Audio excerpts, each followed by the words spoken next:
La caja de música. José Manuel era un joven de mediana edad que recientemente se había trasladado a un pequeño municipio de la provincia de Logroño. Como se encontraba trabajando en un pequeño establecimiento local de cara al público, apenas podía permitirse el lujo de acudir de compras con frecuencia, motivo por el cual se había traído diferentes útiles familiares y herramientas. En los primeros días acudieron algunos amigos para ayudarle a instalarse, colocar todo tipo de productos que había comprado con el paso de los años y, cómo no, ubicar multitud de recuerdos que pretendía mantener cerca de él. Hacía unos años que su abuelo le había regalado una caja musical que le fascinaba, por los sonidos tan increíbles que de ella salían. Sin embargo, una noche de martes a eso de las 22 horas, notó cómo se escuchaban extraños sonidos procedentes de la habitación donde estaba aquella caja, y decidió acercarse para comprobarlo. Desgraciadamente tampoco contaba con ningún tipo de contacto con sus dos hermanos, con los que no hablaba desde hace algún tiempo, y aunque esta circunstancia le hacía sentir una profunda tristeza, no podía hacer otra cosa que sencillamente aceptarlo, puesto que pensaba que no dependía de él exclusivamente.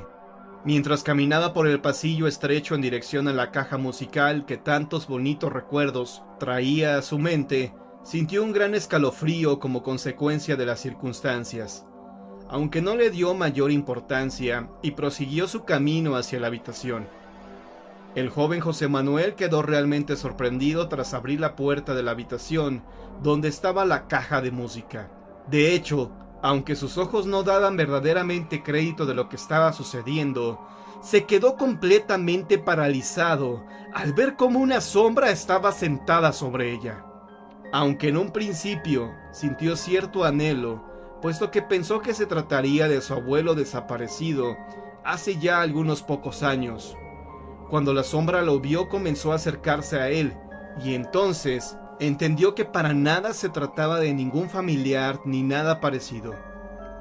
El chico, en un intento de huida desesperada, consiguió acercarse hasta el pomo de la puerta de su entrada, que estaba con el candado, por lo que no pudo abrirla y salir de aquel lugar rápidamente. Pese a que sus vecinos escuchaban un grito realmente elevado, cuando las autoridades llegaron, solamente encontraron la ropa de José Manuel, pero nada más en referencia al mismo.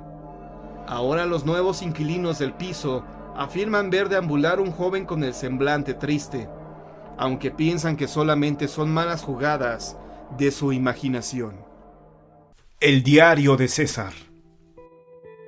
Mi nombre dentro de este relato no viene al caso, ya que la historia que les narraré no me ocurrió a mí, ya que yo solo he sido hasta el momento solo un simple receptor de estos sucesos, como lo serán ustedes. Es por esto que les narro brevemente cómo fue que yo me enteré de esta serie de torturas demoníacas, de las cuales fue víctima una persona de nombre César, y que jamás sabré o sabremos si en verdad sucedieron, o si solo fueron la fantasía de una mente trastornada. Hace poco más de un año me gradué de la Facultad de Enfermería, y a los pocos días inicié mi servicio social en un conocido hospital para enfermedades mentales, ubicado a las afueras de Soledad de Graciano Sánchez. Mis labores básicamente eran el cuidado especializado de 3 pacientes, quienes por sus condiciones médicas así lo requerían. Los días pasaron y me fui incorporando a la vida diaria del mencionado manicomio. Pronto las personas asignadas a mi cuidado fueron mostrando una relevante mejoría en su salud mental, por lo cual ya no requerían un cuidado tan particular como del que yo les brindaba. Así, a razón de lo mencionado, los subsecuentes días se hicieron muy aburridos, toda vez que a pesar de la mejoría de mis pacientes, mi superior en jefe me mantenía exclusivamente en esa labor.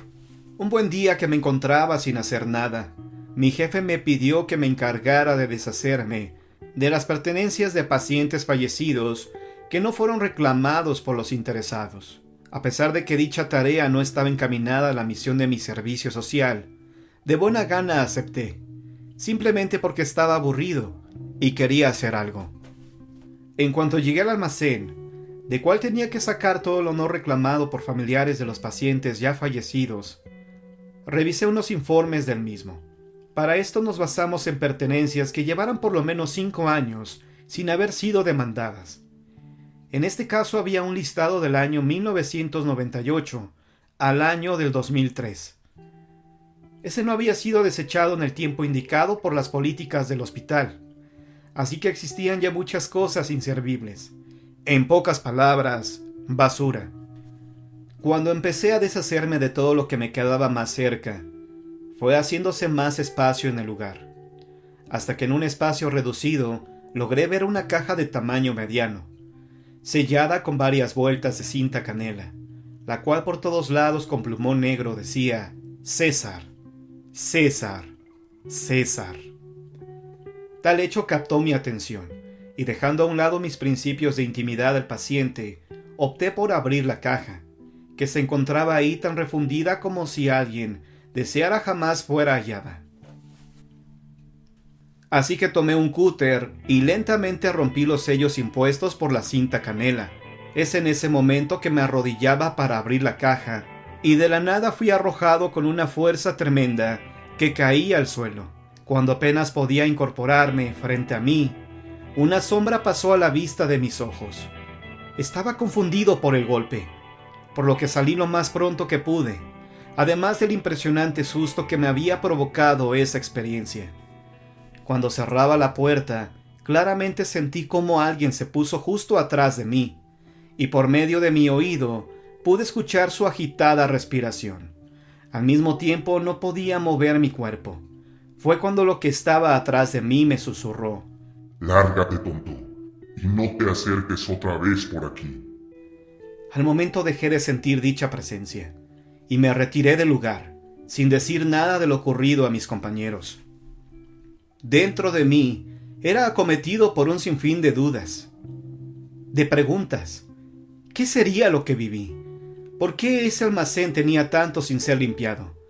¿Sería prudente contarle a alguien lo que me había sucedido? En fin, tantas preguntas llegaban a mi alterada mente. Al día siguiente me presenté a mis labores de forma normal. Ante todo, pretendía alejarme de ese almacén, pero en cuanto llegué hasta la zona de mi trabajo, mi jefe me informó que mis pacientes, debido a su mejoría, serían asignados a otra persona con menos experiencia, y yo sería asignado a otros pacientes que aún se encontraban aislados por su grado de enfermedad mental, por lo cual estaría 3 días sin pacientes. Pero debido a que se trataba de mi servicio social, por fuerza tenía que cumplir con las horas reglamentarias. Y como se imaginarán, mi jefe me pidió terminar la depuración del almacén. Ante su orden no pude oponerme, y temeroso regresé a ese lugar. En cuanto ingresé al lugar, la piel se me estremeció, y el miedo me invadió de pies a cabeza, mismo que traté de ignorar desde que comencé mis labores. Con el paso de los minutos, me fui sintiendo más cómodo en el lugar, y pronto me volví a encontrar frente a frente con aquella extraña caja. La miré fijamente, y de la nada, en un momento de adrenalina, tomé el cúter y terminé por abrir la caja. Separé los cartones de arriba y miré al interior. Primeramente me hallé con un pequeño historial del paciente. Algo que me llamó la atención fue que solo estaba identificado con el nombre de César, sin apellidos o dirección. Enseguida se mencionaba su duración, que había sido de 1 año. Posteriormente los medicamentos y las dosis para su tratamiento, y finalmente su causa de fallecimiento, la cual había sido homicidio por omisión, cometido por negligencia por el Dr. X, en virtud de no haber especificado un tratamiento adecuado para el paciente. Asimismo, la fecha del deceso era el 3 de febrero de 1997. Después saqué algunas ropas y debajo de estas se encontraban varios dibujos, los cuales ilustraban lo que comúnmente nosotros llamamos demonios. Todos en su parte inferior izquierda mostraban el nombre de Ewal, Ewalo, Ewa, Ewals, y a la derecha el nombre de César. Estas pinturas eran perturbadoras, siempre mostraban a un hombre sufriendo torturas a mano de seres del infierno, los cuales constantemente le causaban agonías. Sinceramente no sabía si las pinturas me daban asco, o terror, o lástima, más bien algo combinado de esos tres. Tras sacar y ver todas las pinturas, hasta el fondo de una caja, se encontraba una libreta del estilo profesional, con pastas rojas. Me acerqué, la tomé y la abrí. En su primera página decía mi diario. Posteriormente, en la segunda hoja, había una leyenda que mencionaba: nadie cree lo que he dicho, nadie cree en mí, nadie cree en mis verdades, no tengo elección. Dejo plasmadas estas etapas sobre los sucesos que me vienen aconteciendo, esperando en Dios y sirvan para alguien más, ya que mi caso está perdido. Mi vida terminó, mis sueños se esfumaron, mi familia me abandonó, no me queda más, nada más que un sinfín de repulsivos recuerdos. Si alguien llegase a escuchar mis palabras, espero ese alguien de mi alma se compadezca, porque seguramente estaré penando en el más terrible de los purgatorios. Debido a que esta libreta se compone de 100 hojas, de las cuales 78 narran los hechos de este hombre llamado César, me enfocaré solo a relatar los hechos más extraordinarios contenidos en la misma, para así poder hacerles llegar esto. El día 17 de abril de 1994, me casé con una hermosa mujer de nombre María Luisa, después de haber sido novios por un buen tiempo. Creo que aquel día fue uno de los más felices en mi vida. Parecía que las cosas no me podían salir mejor. Es más, pocos días más adelante, conseguí un excelente trabajo, tan bueno que no batallaría para vivir cómodamente. A los pocos días posteriores al nacimiento de mi hijo, adquirimos una hermosa casa ubicada en una buena zona de la ciudad. ¡Ah, qué bella casa aquella! A la entrada, un hermoso jardín cubierto de rosas. Una fuente grandísima les adornaba, y a postre, el pasto más verde que jamás hubiera visto. Una impresionante puerta de madera hacia la entrada. Nuestro jardín trasero 2 durazneros albergaba, y al igual que al frente, un hermoso pasto le coloreaba. Éramos tan felices, mi mujer e hijo y yo. Francamente no había más por desear. Mi vida era perfecta. Un día, recuerdo bien, 23 de agosto de 1995, mi esposa, mi hijo y yo salimos de viaje a la ciudad de Salamanca. Cuando nos hallábamos circulando sobre la carretera, a la orilla, observamos a una vieja mujer vendiendo artesanías. Mi mujer, fanática de las mismas, me pidió que parara para ver si existía algo que le gustara entre los objetos de la anciana. Cuando me detuve, ambos bajamos junto con nuestro hijo aún en brazos. Llegamos hasta donde la anciana se hallaba, y mi mujer comenzó a observar. Fue en ese instante que la anciana se me acercó y me cuestionó sobre el lugar de destino. Amablemente le respondí, y la anciana dijo: «Uy, aún les falta mucho. La noche les vendrá encima y aún les faltará mucho por llegar. Lo peor es que esta carretera está infestada de brujas y el olor del pequeño les llamará mucho la atención. Mejor ande y cómpreme un amuleto. No vaya a ser que las brujas hagan que choque». Yo, algo burlón, le contesté: «Mujer, yo no creo en esas cosas». Pero mi esposa, de inmediato preocupada, dijo: «No, está bien, cómpraselo. ¿Cuánto te ha de costar?». Y le dije: «De acuerdo, tú ganas». Al pagarle, la anciana me dijo: «Tú no crees en esto, ¿verdad?». Y le dije que no. Ella me dijo: «Mira, aquí tengo una hermosa tabla que muchos llaman Ouija. Pero mira este tallado en madera. El pobre hombre que la hizo tardó 6 meses en hacerla. Dame 300 pesos». Al ver la manufactura de dicha tabla, quedé asombrado por los detalles del artista que la había realizado. En sí daba escalofríos, pero abarcando la cuestión del arte, era impresionante. Si la anciana me hubiera dicho que le diera 2,000 pesos, aún así se lo hubiera comprado, porque en verdad valía la pena. Aunque a mi esposa no le gustó y se espantó un poco, pero también le gustó mucho la calidad del trabajo.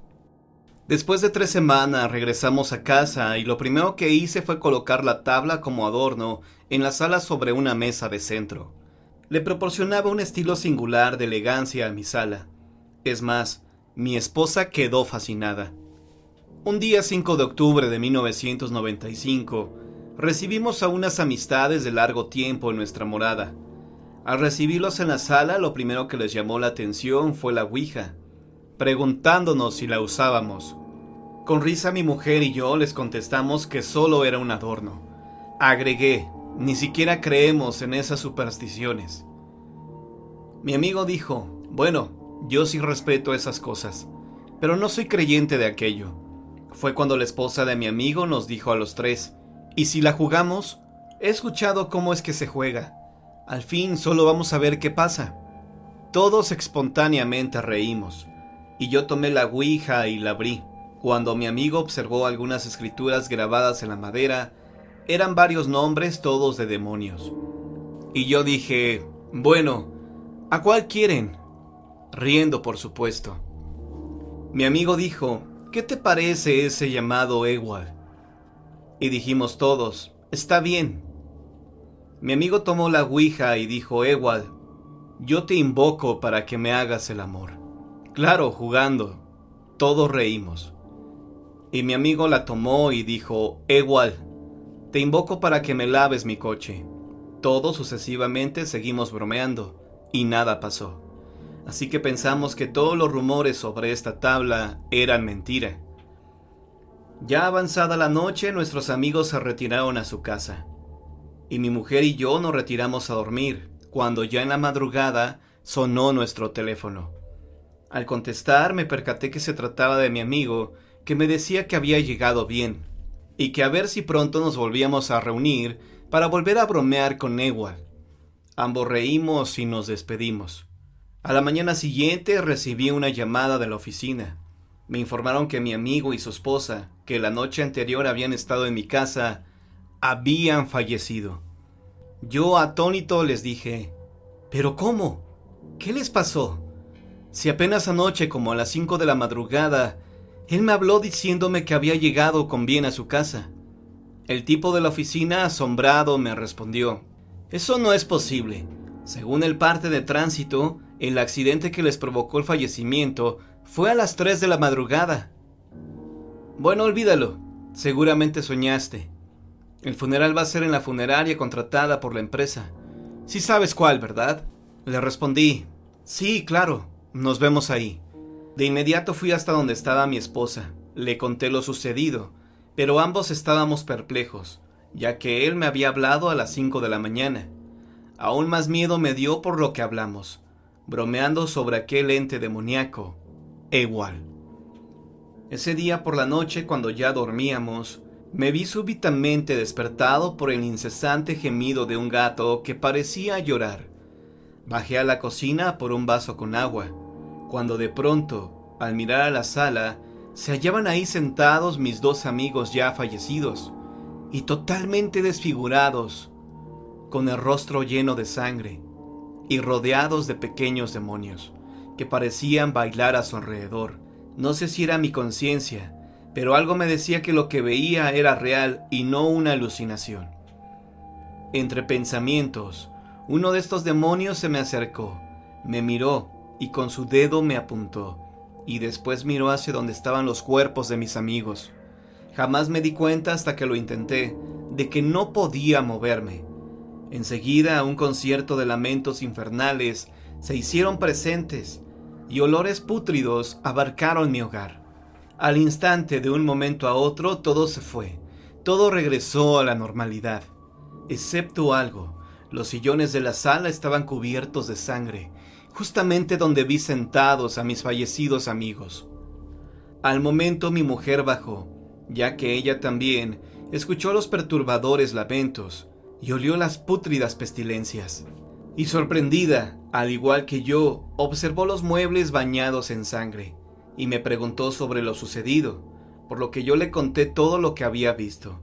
Mi esposa, ante mis palabras, me miraba desconcertada, pero aún así creyó en mi dicho. Los dos estábamos muy asustados, ya que no sabíamos qué era lo que había ocurrido. Pronto mi esposa me dijo que sería mejor consultar con alguna persona que conociera más sobre el tema, ya que ambos estábamos en un estado de desconcierto, a lo cual yo accedí, ya que también tenía una enorme curiosidad por saber qué era lo que había visto, oído e inclusive olido. A la mañana siguiente ambos acudimos con un famoso espiritista de la ciudad, con el mero fin de que nos ofreciera una explicación a nuestra experiencia. Cuando al fin nos entrevistamos con este, le relatamos todo a partir del momento de adquirir la ouija. El hombre meditó un poco los hechos expuestos por nosotros, y pronto y angustiado dijo: ¿Por qué a Ewald? ¿Por qué invocaron a este demonio? Yo le respondí: es que su nombre y el de otros demonios aparecían grabados en la misma tabla.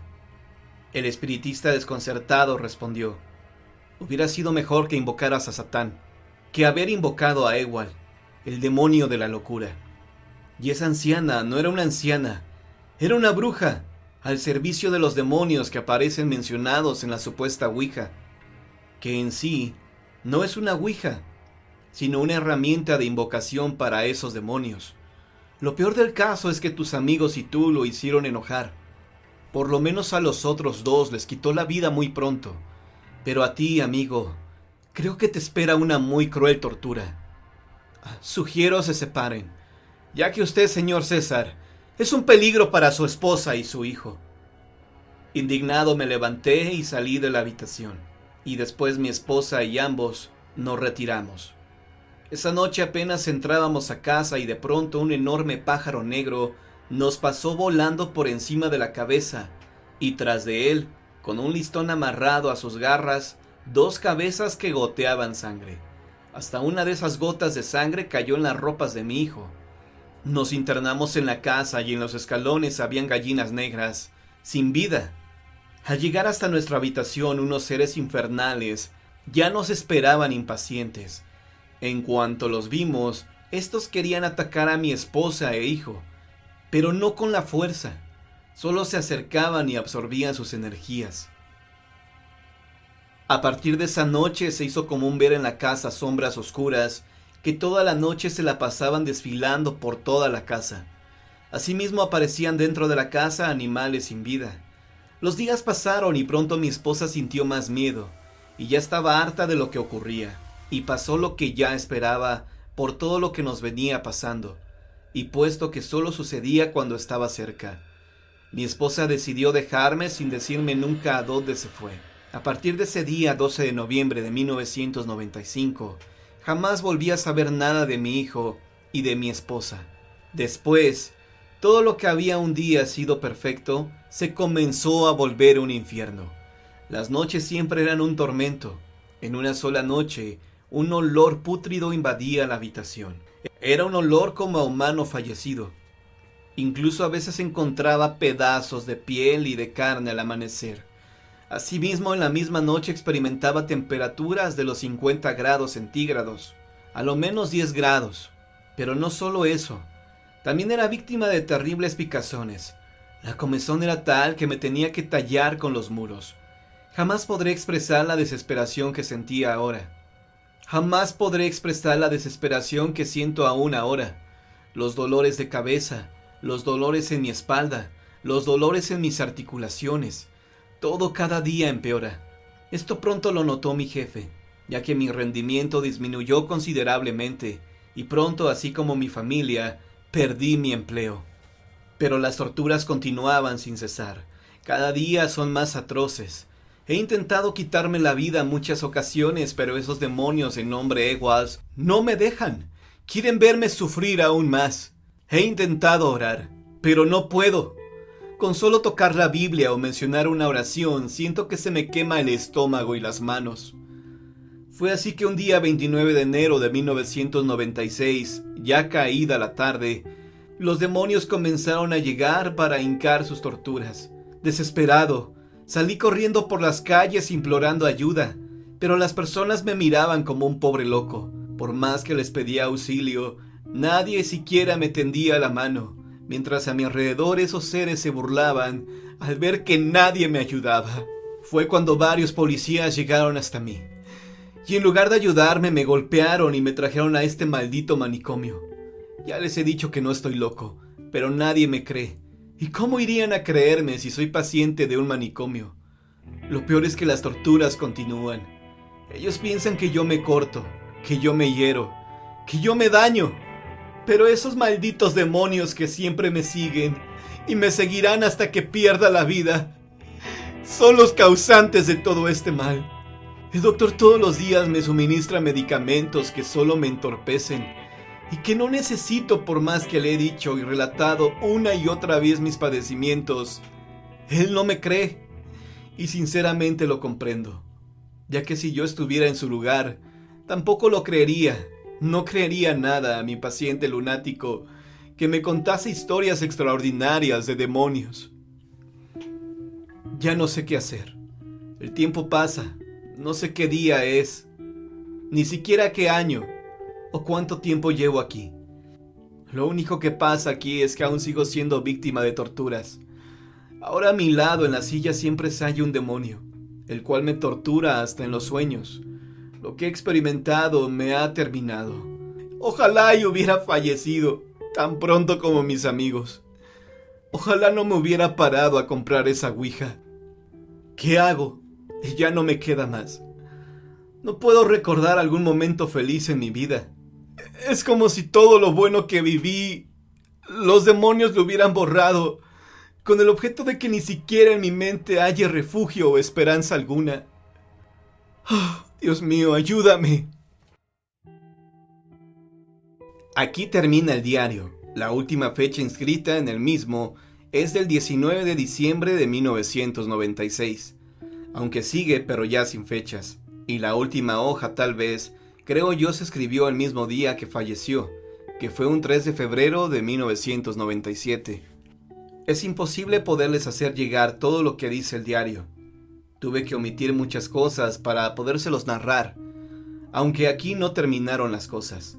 Después de haber leído el diario, hablé de esto con mi jefe, y él me dijo haber conocido a César, ya que él lo cuidó un tiempo, pero siempre que hablaba con él parecía alguien normal, pero siempre amanecía con extrañas heridas, a pesar de que para dormir le colocaban un chaleco de fuerza, el cual cada mañana le retiraban, y cada mañana amanecía herido.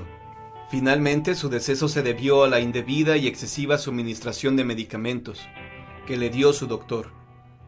Aunque aún después de fallecido, César sufrió torturas demoníacas. Al fin descansó hasta que realizamos un ritual de limpia y liberación en el lugar donde él dormía.